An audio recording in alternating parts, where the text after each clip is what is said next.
बहुत दिनर कथा। एक छोट गाँ थिला, तार नाम चंदनपुर। सेठारे 200 परिवार बसवास करुथिले।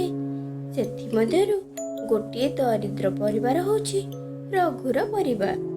तार परिवार बहुत गरीब।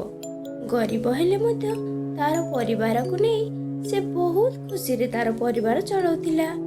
तार गोटिए झियो थिला, तार नाम नीलिमा। नीलिमा देखिबा को खूब सुंदर। गोटिए छोट माटी घरे से माने रहुथिले।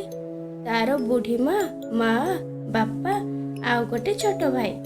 तांको पाखरे बेसी किछि नथिला, किछि पुरुणा पोशाक आउ किछि बासन। सेतिकिरे से माने चली जाउथिले।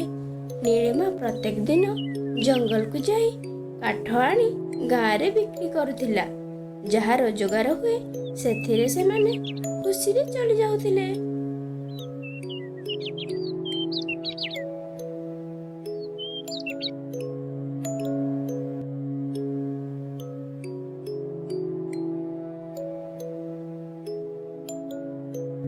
अरे माँ नीलिमा रोषेई हेलानी। हाँ बापा, रोषेई सरलानी। तमे बस, मु खाइबा आनुछि।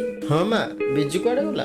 से खाइब नहीं कि? हाँ बापा, से बाहर खेलुछि, मु ताकु डाके आने। हाँ माँ, ताकु डाक। दिन सारा से सेमिति खेलकूद करुछि। तो सहित जंगल को जाई काठ आनिबार तते साहाय्य करि नथांता? बापा, से छोट पिलाटा, तार बयस खेलकूद करिबार। मु काठ नै आसीबे। नीलिमा बिजू को डाकी गला। तापरे समस्ते सांग होई खाइले। खाई सारिबा परे नीलिमा जंगल को काठ पाई गला। जंगल रे काठ आनिला आउ गाँ रे बिक्री कला। जहा रोजगार होला से ताको घर को आनिला। सबुदिन एहीपरि जंगल को जाए, काठ आने आउ गाँ रे बिक्री करे। तार भल व्यवसाय देखि लोक माने ईर्ष्या कले। आउ ता पाखरु केही काठ न किणिबा पाई कहिले। से बहुत मन दुख कला। अरे भाई माने सुन, ए बाप झियो जंगल रो काठ आनी एठी बिक्री करुछंती। आउ अनेक टंका रोजगार करुछंती। दी ओଳି कि दी मुठा खाइबा को पाउ नथिले, किंतु देखो किपरि हस खुशी रे चलुछंती। आउ प्रत्येक दिन अनेक प्रकार खाद्य खाउछंती। हाँ भाई, से माने बहुत दरिद्र थिले। आउ जदि से माने एपरि टंका रोजगार करिवे ताहले ए माने आमठु ऊपर को उठी जिवे। पाद तळे रहिबा लोक मुंड ऊपर को उठी जिवे। हाँ भाई, तुमे ठीक कहलो। आमे आउ ताठो काठ किणिबा नहीं। हाँ भाई, हाँ भाई, हाँ भाई, आमे आउ काठ किणिबा नहीं। आमे आउ काठ ना आमे के काठ किणिबा नहीं। आमे के काठ किणिबा नहीं। आउ गाँ रो सब लोक एहीपरि विचार करी नीलिमाठु आउ काठ किणिले नाही। तार बेपार होला नाही, आउ तार घर मध्य चलिला नाही। से मन दुखरे घर को फेरिला। सबुदिने काठ बिक्री हुए, किंतु से दिन काठ बिक्री हेला नाही। सबु काठ नहीं से घर को आस्थिला। अरे माँ, आज कौन किछि बेपार होई नाही? ना बाबा, आज किछि काठ बेपार होई नाही। सेमिति प्रतिदिन चलिला, किछि बेपार हेला नाही। सेमाने देउली दी मुठा खाइबा को पाइले नाही। नीलिमा मन दुखरे गोटिए पुरुणा पोशाक पिंधि बसिथिला। मने मने चिंता करुथिला किपरि से रोजगार करिवो आउ तार घर चलैबो। नीलिमा को मन दुखरे बसिथिबार देखि जने परी बुढ़ी अवस्था आसिले। अरे झियो, मते टिके पानी दबु। से खरारे बहु दूररू आसीछि, बहु जोरे शोष लागुछि। हाँ, मु पानी नहीं आसुछि।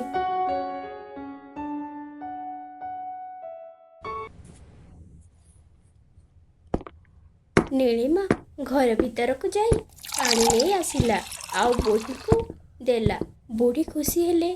से एक परी थिले। आउ ताको रूप को आसी बहुत खुशी रे ताको एक जादूर पोशाक देले। मु तुमर परीक्षा नेउथिली, तुमे मते जल देलो। मु खुशी हेली। तुमर असुविधा कौन मु जानिछि। तुमे एठी चिंता करुथिलो, सेथिपाई मु तुमको जल मागिली, आउ तुमे मते देलो। बुढ़ी महिला खुशी हेले।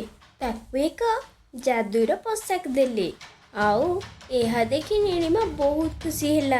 आउ ताको ए पोशाक दे कहिले, तुमे जेउठिकी जिबाकु चाहिबो ए पोशाक पिंधिबा मात्रे तुमे अदृश्य होई जिवो आउ सेई जागारे पहुंची जिवो। नियो, मु तुमको ए पोशाक दउछि। तुमे ଏହା ପିନ୍ଧିଲେ ତୁମେ ଯେଉଁଠିକି ଯିବାକୁ ଚାହିଁବ ତୁମେ ସେଇଠିକି କ୍ଷଣକେ ଅଦୃଶ୍ୟ ହେଇ ପହଞ୍ଚିଯିବ। ତୁମକୁ ଅନେକ ଅନେକ ଧନ୍ୟବାଦ। ତୁମେ ମୋତେ ପୋଷାକ ଦେଇଥିବାରୁ। ପରି ପୋଷାକ ଦେଇ ଚାଲିଗଲେ। ସେଇ ଗାଁର କିଛି ଦୂରରେ ଗୋଟିଏ ରାଜ୍ୟ ଥିଲା। ସେଇଠି ବାହୁବଳୀ ସିଂ ନାମକ ରାଜା ରହୁଥିଲେ। ସେ ଜଣେ ଲୋଭୀ ଆଉ କୃପଣ ରାଜା। ସେ ଚନ୍ଦନପୁର ଗାଁକୁ ଲୁଟିବାକୁ ଆସିଲେ। ସେ ଲୋକମାନଙ୍କର ଧନ ଧାନ କାଠ ସବୁ ଲୁଟି ନେଉଥିଲେ। ସେନାପତି ଶୁଣ ସମସ୍ତେ, ଏ ଗାଁର ସମସ୍ତଙ୍କ ଘରେ ବୁଲ, ଯାହା କିଛି ଅଛି ଧନ ଧାନ କାଠ ତାକୁ ସବୁ ନେଇ ଆସ ମୋ ପାଖକୁ। ଆଜ୍ଞା ମହାରାଜ। ରାଜା ଏହିପରି ଭାବରେ ପ୍ରତ୍ୟେକ ଗାଁର ଧନ ସମ୍ପତ୍ତି ଲୁଟି ନିଅନ୍ତି। ଆଉ ଏ ଅନ୍ୟାୟ ଦେଖି ନୀଳିମା ଚିନ୍ତା କଲା, ଏ ଅଦୃଶ୍ୟ ପୋଷାକ ପିନ୍ଧି ରାଜାଙ୍କ ମହଲରେ ପଶିବ। ଆଉ ସବୁ ଧନ ସମ୍ପତ୍ତି ଗାଁକୁ ଫେରାଇ ଆଣିବ। ଆଉ ଯାହାର ଯାହା ରାଜା ନେଇଯାଇଥିଲେ ସମସ୍ତଙ୍କୁ ଫେରାଇ ଦବ। ଆରେ ମା, ଏ ପୋଷାକ କୋଉଠୁ ପାଇଲୁ? ବାପା, ଏ ପୋଷାକ ମତେ ଜଣେ ପରି ଦେଇଛନ୍ତି। ଆଉ ଏହା ଯାଦୁର ପୋଷାକ। ଏହାକୁ ପିନ୍ଧିବା ମାତ୍ରକେ ତୁମେ ଯେଉଁଠିକି ଇଚ୍ଛା କରିବ ସେଇଠି ଅଦୃଶ୍ୟ ହୋଇ ପହଞ୍ଚିଯିବ। ଯାଦୁର ପୋଷାକ? ହଁ ବାପା, ଏଇ ପୋଷାକ ପିନ୍ଧି ମୁଁ ଯୋଉଠିକି ଯିବାକୁ ଚାହିଁବି ସେଇଠିକି ଅଦୃଶ୍ୟ ହୋଇ ପହଞ୍ଚିଯିବି। ଆଉ ଏହା ମତେ ପରି କହିଛନ୍ତି। ଏହା ସତ ବାପା। ନୀଳିମା, ଏହା କଣ ସତ? ହଁ ବାପା, ମୁଁ ଭାବୁଛି ଯେଉଁ ଲୋଭୀ ରାଜା ଆମ ଗାଁରୁ ସବୁ ଧନ ସମ୍ପତ୍ତି ଲୁଟି ନେଇଛି, ମୁଁ ଏ ପୋଷାକ ପିନ୍ଧି ସେଇଠାକୁ ଅଦୃଶ୍ୟ ହୋଇ ପହଞ୍ଚିଯିବି। ଆଉ ସେଇଠୁ ସବୁ ଧନ ସମ୍ପତ୍ତି ଗାଁକୁ ଫେରାଇ ନେଇ ଆସିବି। ଆଉ ସମସ୍ତେ ବହୁତ ଖୁସି ହେବେ। ଠିକ ଅଛି ମା, ତତେ ଯାହା ଠିକ ଲାଗୁଛି ତୁ ସେଇଆ କର। ନୀଳିମା ସେଇ ପୋଷାକ ପିନ୍ଧିଲା ଆଉ ଅଦୃଶ୍ୟ ହେଇଗଲା। ଆଉ ସେ ମହଲରେ ଯାଇ ପହଞ୍ଚିଗଲା। ଆଚ୍ଛା, ଏ ଲୋଭୀ ରାଜା ତାହେଲେ ଏଇଠି ସବୁ ଧନ ସମ୍ପତ୍ତି ରଖିଛି। ଯାଉଛି, ମୁଁ ତାକୁ ସବୁ ଗାଁକୁ ନେଇଯିବି ଆଉ ସମସ୍ତଙ୍କୁ ଏହା ଫେରାଇ ଦେବି। ନୀଳିମା ସବୁ ଧନ ସମ୍ପତ୍ତି ଧରି ଅଦୃଶ୍ୟ ହୋଇ ଗାଁକୁ ଫେରି ଆସିଲା। ଆଉ ସମସ୍ତଙ୍କ ଧନ ସମ୍ପତ୍ତି ଫେରାଇ ଦେଲା। ଗାଁର ସବୁ ଲୋକ ଏହା ଦେଖି ନୀଳିମାକୁ ଧନ୍ୟବାଦ ଦେଲେ। ଆରେ ଝିଅ, ତତେ ତ ଆମେ ଭୁଲ ବୁଝିଥିଲୁ, କିନ୍ତୁ ତୁ ଆମ ସମସ୍ତଙ୍କ ଧନ ସମ୍ପତ୍ତି ଫେରେଇ ଆଣିଲୁ। ତତେ ଅଶେଷ ଅଶେଷ ଧନ୍ୟବାଦ। ନା, ମତେ ଧନ୍ୟବାଦ ଦିଅ ନାହିଁ। ଏହା ତ ହେଉଛି ମୋର ଗାଁ ପ୍ରତି କର୍ତ୍ତବ୍ୟ। ଆଉ ଏଇଟା ତ ମୋର ଗାଁ। ଆଉ ଏଇ ଗାଁରେ ବିପଦ ଆସିଲେ ମୁଁ କଣ ସାହାଯ୍ୟ କରିବି ନାହିଁ? ହଁ ଝିଅ, ଆମେ ଆମ ଭୁଲ ବୁଝିପାରିଲୁ। ତୁ ସତରେ ଆମ ଗାଁ ପାଇଁ ବହୁତ ବଡ଼ ଗୌରବ।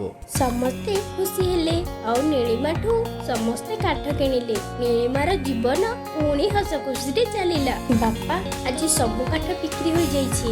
ହଁ ମା, ଏଥର ପୁଣି ଆମ ଘର ହସ ଖୁସିରେ ଚଳିବ। ହଁ ବାପା, ଏସବୁ ହେଇପାରିଛି ଏ ଯାଦୁର ପୋଷାକ ପାଇଁ। ମୁଁ ଏ ଯାଦୁ ପୋଷାକ ପିନ୍ଧିବା ଦ୍ୱାରା ଗାଁ ଲୋକମାନଙ୍କୁ ସାହାଯ୍ୟ କଲି। ଆଉ ଗାଁ ଲୋକମାନେ ଖୁସି ହେଲେ ଆଉ ମୋ ଠାରୁ କାଠ କିଣିଲେ। ଏସବୁ ହେଇପାରିଛି କେବଳ ସେ ପରୀଙ୍କ ପାଇଁ। ପରୀକୁ ଅନେକ ଅନେକ ଧନ୍ୟବାଦ। ହଁ ଝିଅ, ସେ ପରୀଙ୍କ ପାଇଁ ଆମ ଘର ଆଜି ପୁଣି ହସୁଛି। ନୀଳିମା ଏବଂ ତା ଘର ଲୋକ ପୁଣି ହସ ଖୁସିରେ ଜୀବନ ବିତାଇଲେ। କଣ ସାଙ୍ଗମାନେ, ଏମିତି ଭଲ ଭଲ ଭିଡିଓ ଦେଖିବା ପାଇଁ ଆମ ଚ୍ୟାନେଲକୁ ସବସ୍କ୍ରାଇବ କରନ୍ତୁ।